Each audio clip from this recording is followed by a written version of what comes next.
বাবার ভালোবাসা আর অন্যের ভালোবাসার মধ্যে অনেক পার্থক্য রয়েছে। বাবার ভালোবাসা তাকে অনেক বেশি, যে ভালোবাসার হিসাব থাকে না, আর অন্যদের ভালোবাসা তাকে মাপা, যেগুলোর হিসাব করে চলতে হয়। হ্যালো এভরিওয়ান, আসসালামু আলাইকুম। কেমন আছেন সবাই? আশা করছি সবাই অনেক বেশি ভালো আছেন। আলহামদুলিল্লাহ, আমি আপনাদের অনেক বেশি ভালো আছি। তো আজকে কে কে আমার সাথে পান্তা ভাত খাবেন চলে আসেন। আমার কিন্তু প্রচুর গরম লাগতেছে, গরম ভাত রান্না করছি, কিন্তু তবুও আমার গরম ভাত খেতে ইচ্ছে করতেছে না।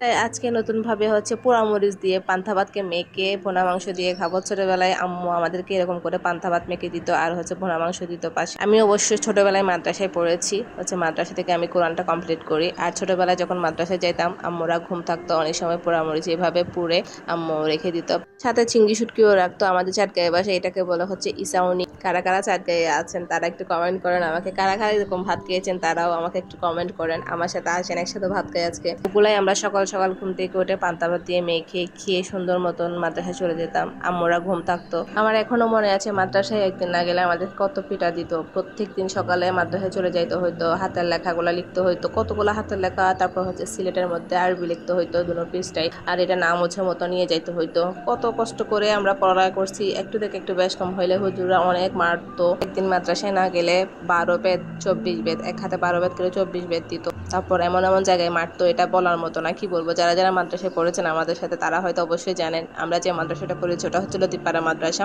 ওটাতে আসলে খুবই অত্যাচার হইতো বাচ্চাদের সাথে। আমরা তখন তো বাচ্চাই ছিলাম, ছোট ছিলাম, কিন্তু আমাদের কোনো কষ্টই ওরা হুজুররা ফিল করতো না। এমন মারতো, শুধু চোখ দিয়ে পানি আসতো। আর কিছু কিছু ছেলেমেয়েরা তো আজ যে চিল্লায় চিল্লায় কান্না করতো, তবুও হুজুররা কিন্তু মারতো।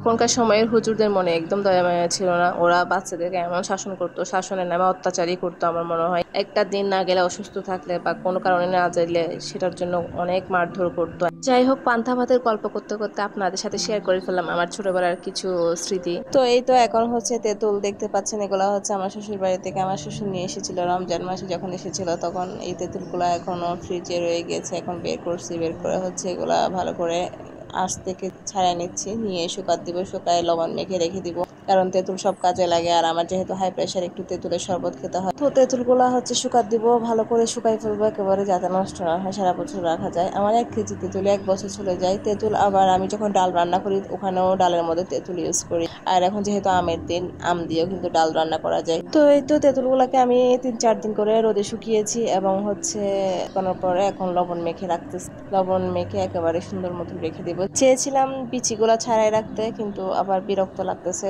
যার জন্য একেবারে লবণ মেখে বিচি সহ রেখে দিচ্ছি। সময় আমার আব্বু তেঁতুল আনতো, যে একেবারে 10 কেজি 12 কেজি এরকম তেঁতুল নিয়ে আসতো, যার কারণে এগুলা বিচি ছাড়া রাখতে হইতো, পোকা চলে আসবে তেঁতুলে। সেই জন্য আমি আর আমার আম্মু বসে বসে বিচি ছাড়াইতাম। 10-12 কেজি তেঁতুল কিন্তু অনেক তেঁতুল। আমরা ইচ্ছা মতো তেঁতুল নষ্ট করতাম, স্কুলে নিয়ে যেতাম, সব ফ্রেন্ডসদেরকে দিতাম, সবাই খেত। আর এখন অল্প তেঁতুলগুলাকে অনেক যত্ন করে রাখতে হয়, যেহেতু আব্বু নেই, কেউ আনার মতো নেই। ওই যে বললাম না, বাবার ভালোবাসার কোনো মাপকাঠি নেই, কিন্তু অন্যদের ভালোবাসায় ঠিকই ওজনে মাপতে হয়।